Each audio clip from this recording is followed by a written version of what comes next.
Hello, everybody. My name is Lindsay Humphreys, and I am the Program Director for Junior Achievement of New Mexico. For those of you that do not know, the mission of Junior Achievement is to inspire and prepare young people to own their economic success.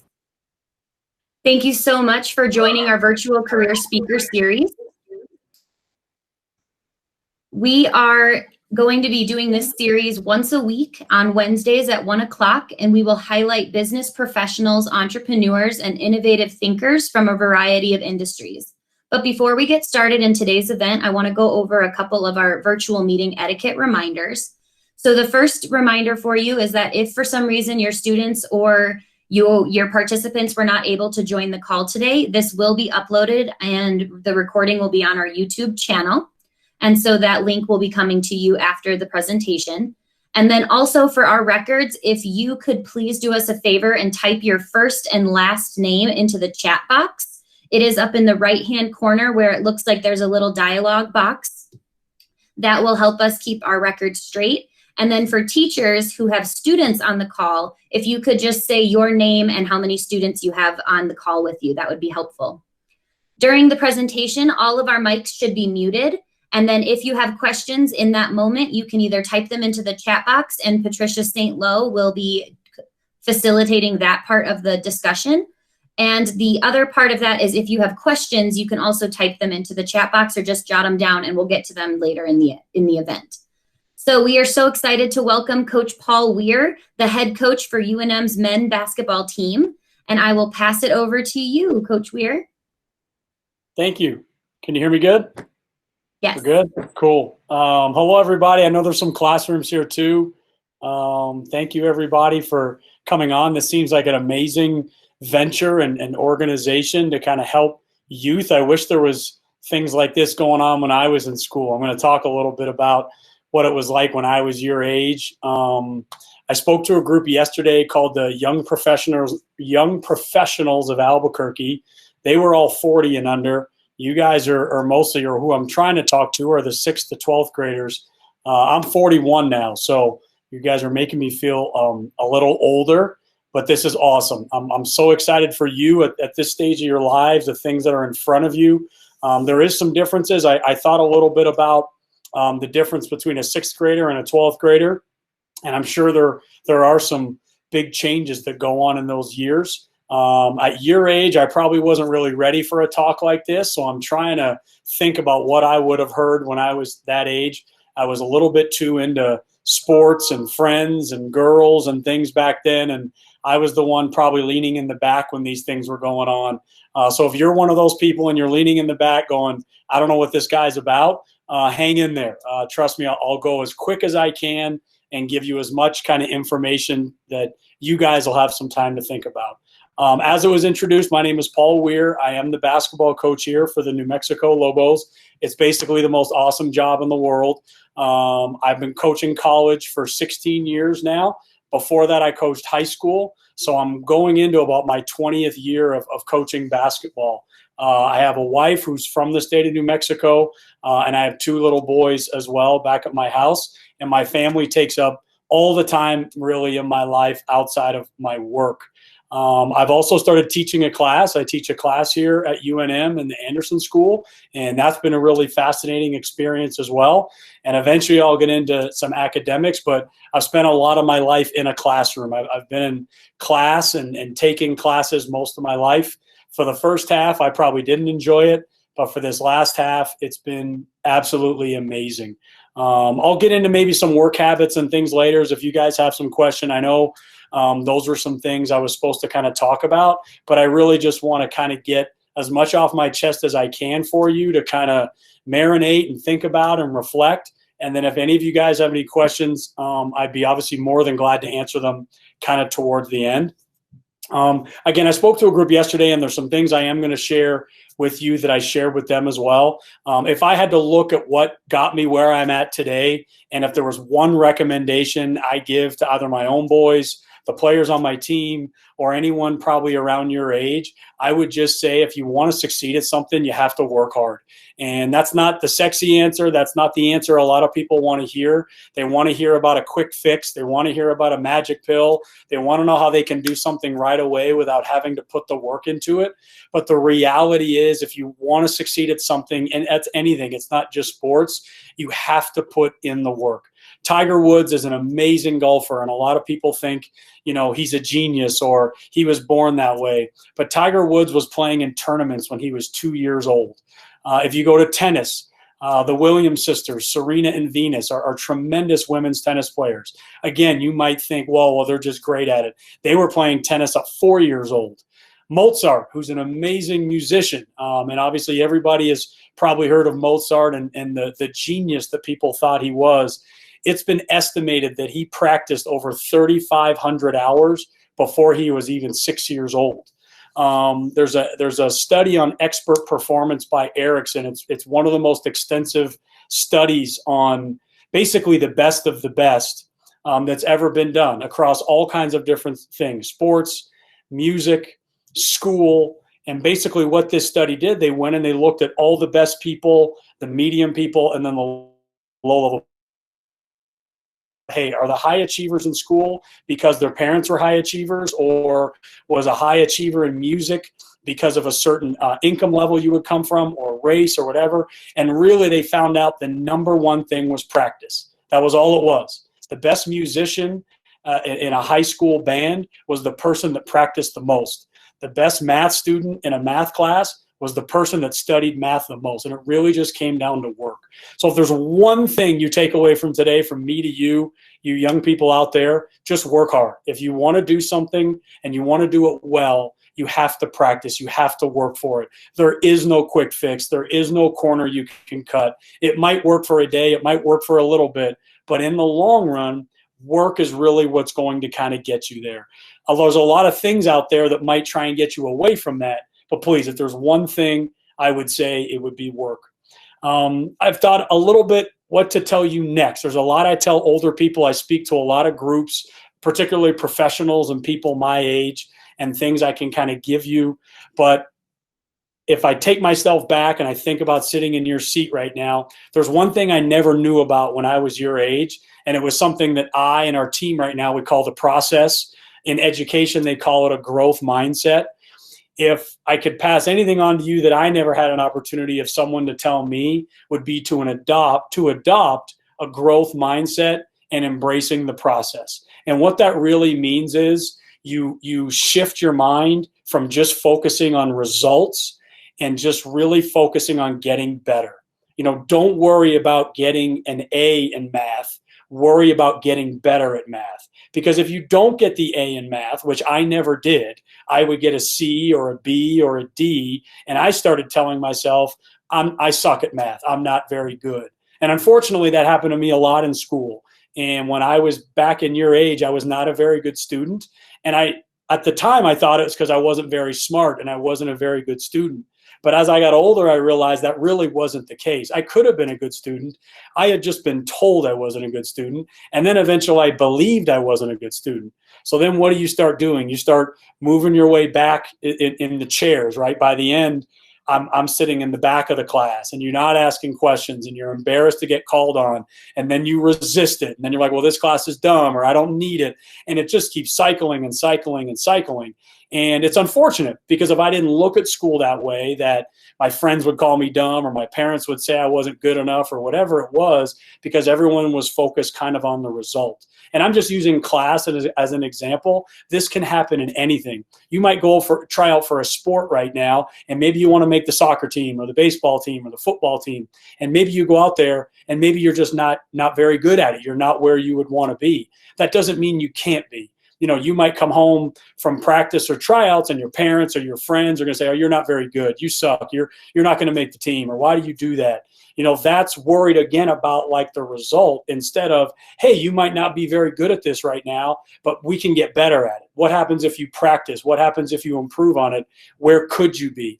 And I didn't know about that mindset back when I was your age. So it took me a while to find myself. I really didn't find kind of a groove in life until my early to mid 20s.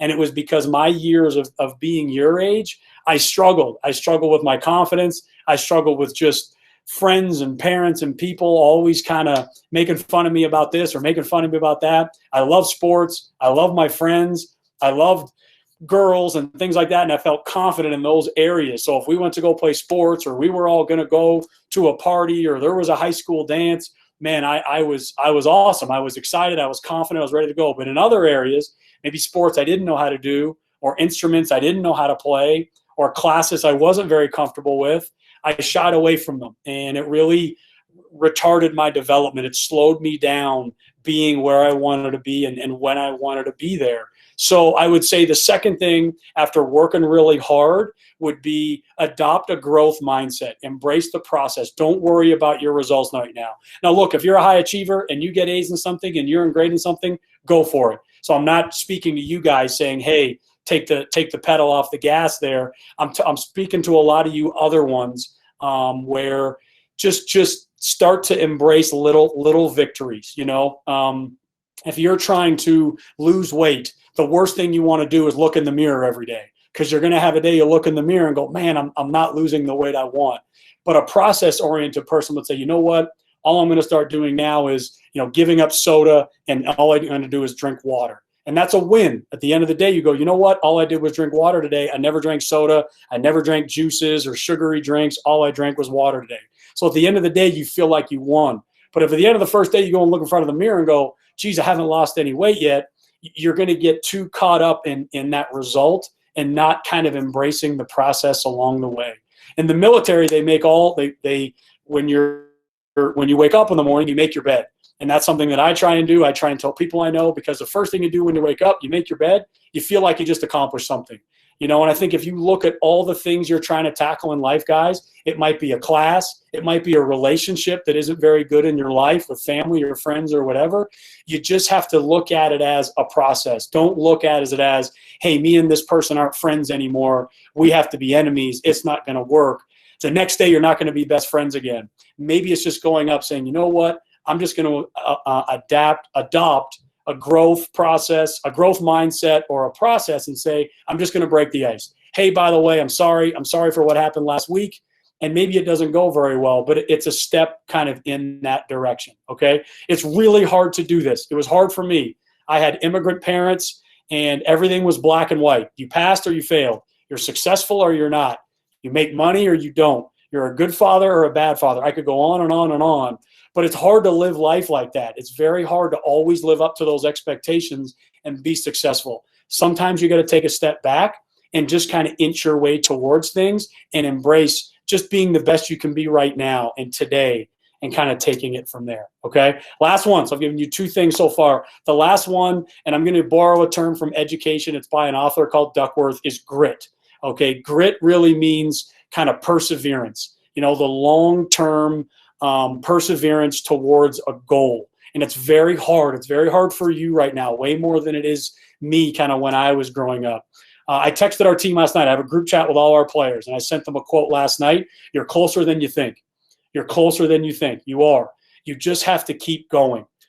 General Patton is a very famous American general, and he said, courage is fear holding 1 minute longer. Courage is fear holding 1 minute longer. So you might be scared about something, but if you just stick with it, a minute later, now all of a sudden people are telling you you're courageous. And that's true. That's life. You're going to get scared. You're going to lose confidence. You're going to be stressed. There's going to be things going on where it's just hard to keep going. It's hard to keep chipping away, especially for you guys right now and in kind of the world that you're in. Just keep pushing forward. Have some grit. Have some perseverance. When I was young, it was hard. We did not live in a sensitive time. You had to have very thick skin. My friends, my family, my relationships, everyone was always, if you couldn't do something well, you were gonna hear about it. You were gonna hear about something. Now, mostly that was in a fun way. It wasn't in a malicious way, but you had to grow up around that. If you get embarrassed very, very quickly. Your grades were public record. I mean, I could go on about things that I had to go through that you guys don't have to go through. But it allowed people of my age to be a little bit tougher, a little bit thick-skinned. You could handle more things coming your way. You guys are growing up in a little bit of a different society, and some of that's good. Some of that is meant to protect you. Some of that is meant to give you more confidence and grow and develop. But I will say the downside is it also doesn't allow you guys to feel a lot of failure the way maybe other people have previously. And that's where grit comes in. Just being able to stick with something when it's not going very well. When I first wanted to become a college basketball coach, I was a high school coach, and I really wanted to coach college basketball. So I wrote letters. Back then, you used to write letters. You couldn't do all the things you do today. And I wrote letters to college basketball coaches saying, hey, I want to become a college basketball coach. I wrote at least 300 letters, maybe more. I've never kept track of how many. And I got 2 in return. That's failure. When you want to do something and you don't get anything back, and someone's saying, well, how's it going? Well, I never heard back, and I never heard back, and I never heard back. And they're going, well, why are you doing it? Why are you doing this? Why do you want to be a coach? And you only get 2 letters back. That's hard. But I said, this is what I want to do. I'm going to persevere. I'm going to fight through this. Then I get my first job in college. I'm making about $800 a month. My rent's about $500.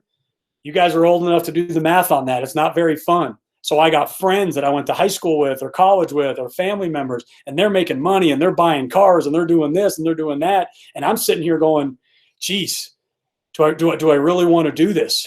But again, courage is fear holding 1 minute longer. So it's like, you know what? Let me keep fighting. Let me keep working through this. So take the hits, keep pushing. So if I had to say my 3 things, and I thought a lot about what to share with you guys. Number 1, work hard. Don't let anyone tell you you can't work hard at something. Without working hard at something, you're gonna do well. Whether it's a class that you're taking right now that you're struggling in, whether it's a sport you want to try, an instrument, an activity, even a relationship. You might have a relationship in your family, in your personal life that isn't going very well. It takes work to get it to go well again. It isn't just one text. It isn't just one something. It's maybe I have to spend more time. Maybe I have to give myself. Maybe I have to work to make this relationship work. So that's number 1. Please work hard. Number 2, adopting a process and a growth-minded attitude about things. Don't dwell on the results, especially at your age. You guys are too young. I never had to deal with 1/10 of the pressure you guys have to deal with right now with your social media and people observing you and knowing all the things you do. Back when I was your age, I made mistakes and nobody knew about them. And it was awesome because I just got to kind of keep going from there. Please don't let the results and the people that want to judge you and tell you you're not good enough at something, don't let that resonate. I did, and it set me back in some areas of my life. So adopt that. And then lastly, just keep going. Toughen up. Take it on. Take the hits. Keep pushing. Don't feel sorry for yourself. Just have some real grit to kind of go and push forward from there. So I didn't want to go too long. I know you guys have a little bit of a presentation. I have some other things I can share, but maybe I can answer some of those through our Q&A. And if I've missed anything, guys, please feel free to tell me, and I'll add on whatever I missed or may have missed. Excellent. Thank you so much, Coach Weir. That was so inspiring. I was watching the chat pop up, and the students were just like putting in how inspiring that all is. And so we're going to open it up right now to questions. So if you have any questions that you've put into the chat box, or if you'd like to just unmute and you can ask your question to Coach Weir directly.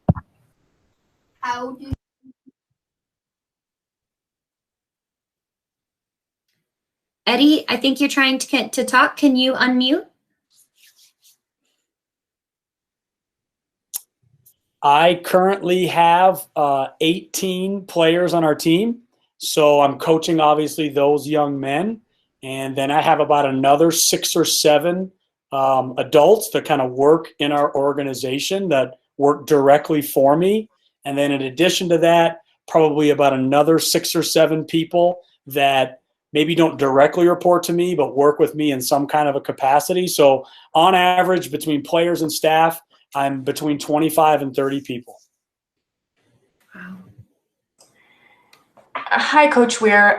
We have another question from the chat from Francisco Gurul, and his question is it hard to get onto the basketball team after high school? Whew. So I'll just, my interpretation of that question would be trying to get onto a college basketball team. If you haven't been recruited, would that be an accurate way to do it? I'm guessing. So let's say you're leaving high school, you have not found a college that wants you in return.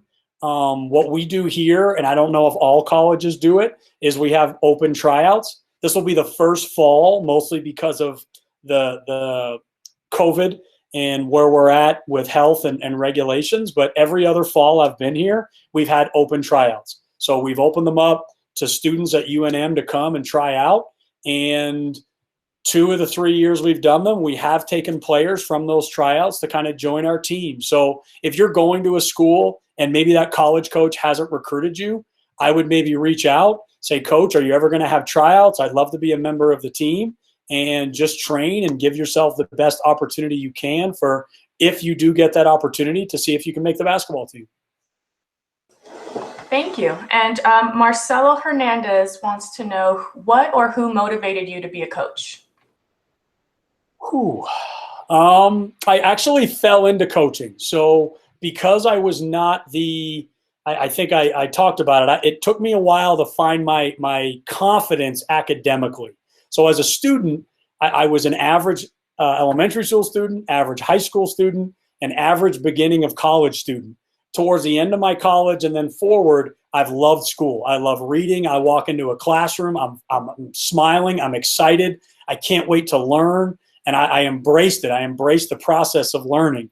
Prior to that, I didn't, so I wasn't a great student. So I'd finished playing basketball at the university I was going to, but I still had to finish my degree. I wasn't done yet. And my college coach basically reached out and said, there's a high school in the area. Their coach isn't going to be coaching this year. Would you have an interest in coaching a local high school basketball team? I was finishing up my studies. I thought, why not? And I did it. And I absolutely loved it. At no point prior to that was I ever like, oh, I'm going to be a coach when I'm older. It was never anything that crossed my mind. But man, when I started working with those high school kids and have an opportunity to teach them the things that I'm talking to you about right now, I absolutely loved it. And I've been doing it ever since. Thank you. I'm going to try to have Eddie unmute. He was trying to ask his question one more time. So Eddie, if you want to try to unmute and ask your question. It's called. I play basketball a lot too. Like I'm not like is it hard being a coach? Cause like you get like our teacher was telling us how like you get a lot of bad talk about your about how you play you coach, but I don't think so. Sure. Yeah, so it is, and I think you guys even deal with it now too. Kids of your generation with social media and everything, a lot of you are very critical of each other or receive a lot of different criticisms through social media. Our players are no different. If they have a bad game and they turn on their Twitter or their Instagram or whatever, they're going to find some pretty vicious stuff in there, maybe from fans, from people that lost the bet on the game, whomever it might be. They'll say, oh, man, you suck, you're this, you're that.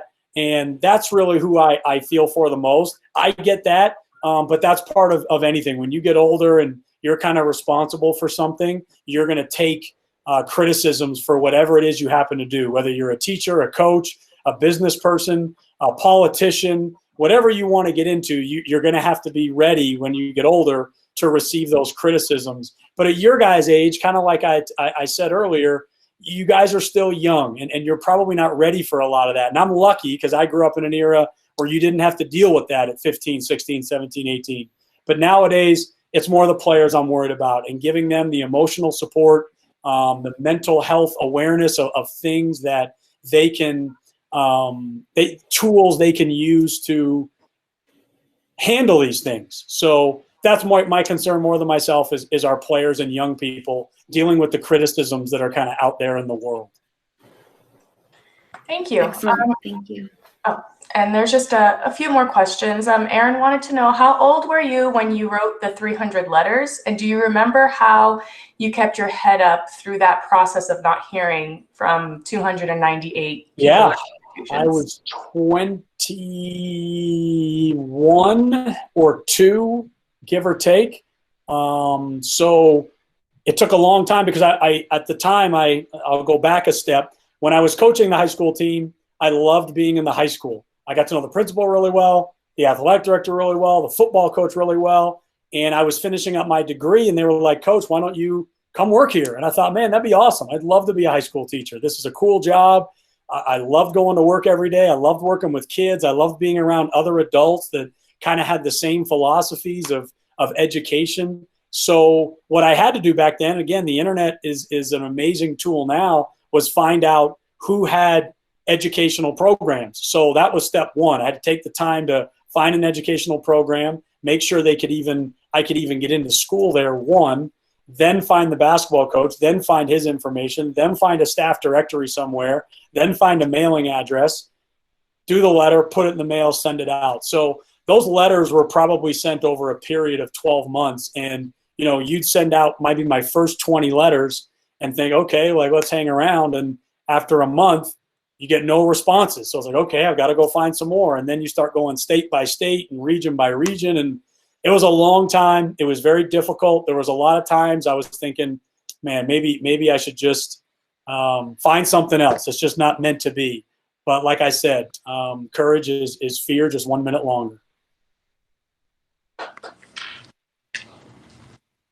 Hi, Coach. Michael has a question here. What are like the top 3 things that you're looking for when you're being a player? Ooh, it's a good question. I got asked this yesterday. Are you a basketball player? Yeah. Okay. So when we recruit a player, we have kind of on-court things we look at and then off-court things we look at. Now, on-court things we look at as far as just as an actual basketball player, that can vary coach to coach to coach. So I might give you something right now that you could poll 50 other coaches and they want different things because each coach has something that maybe they feel is more of value. I'll give you a great example. We have 2 seniors on our team right now, and they're really, really good shooters. So they're probably our 2 best returning shooters on the team. One is named McQuatch Malawatch. One is named Keith McGee. And they're very, very good 3-point shooters. So what we're looking for when these guys graduate and the new guys coming in, we know we're losing a lot of shooting. So we know we need to find guys that can shoot the ball. Last year, we were losing a lot of big guys. A lot of our big guys were graduating and kind of moving on. So we knew we had to find guys with kind of more size. So you could ask 100 different coaches, and they're going to have a lot of different things about what they need to recruit to their team. In addition to that, teams have styles of play. Some teams play fast. Some teams play slow. Some teams like to shoot a lot of threes. Some teams like to shoot a lot inside. So each program has things that they're looking for as well. So that's just a little bit basketball-wise what it's like on this side of it, looking at players on your end. Thank you, Coach. And we have just a few more questions from the chat. So one of them is, how many games have you won, and what kind of advice would you give to someone that wants to coach when they are older? Whew. I don't know how many I've won. I'd have to add it up. If my whole career, I can't even come close to telling you. I've been a head coach now for 4 years, and I'd have to sit and add it up. I wish I could give you that. I don't have that number at the top of my head. I'm not good at those things. If you want to be a coach when you're older, the best thing I can tell you is try and play sports for as long as you can. There's no substitute for experience. There's no substitute for going through it yourself. So right now, if maybe you're not the greatest player on your high school team, keep doing it anyways, because you're going to learn a lot of great things. You're going to learn what it's like to get up in the morning and go to practice when you don't want to go to practice. You're going to learn what it feels like when the coach says, get on the line, we have suicides, and you have no energy or interest in doing suicides right now. You're going to know what it's like to be on the team bus. You're going to learn all these things as a player that later when you're a coach, you're going to think back and reflect on. And it'll actually build a lot of your philosophies of what kind of coach you want to be, of the things that back when you were a player that were good for you, that were bad for you. There's a lot of coaches that I've learned from, and more so things I'm never going to do. It might be a way that they talked. It might be a way that they did things. And I thought, you know what? I don't really think that's either an appropriate way to do something, or I don't think that's going to get the most out of a particular player or myself at the time. So just keep playing sports as much as you can. And then when you get into coaching, obviously that's a new industry or new field. You just work as hard as you can and see where it takes you. Excellent. Thank you so much. We want to be respectful of everyone's time, and so we're going to wrap up. And then for any of those questions that weren't answered, just remember those points that Coach Weir talked about. You want to work hard, have a growth mindset, and you want to have that grit and persevere.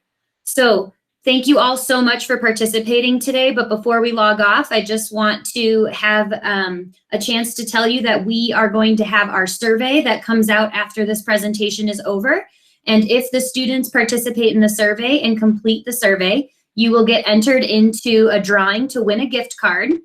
And that would be a Dion's gift card. So if you finish the survey, you have the chance to win a gift card. So please finish the survey.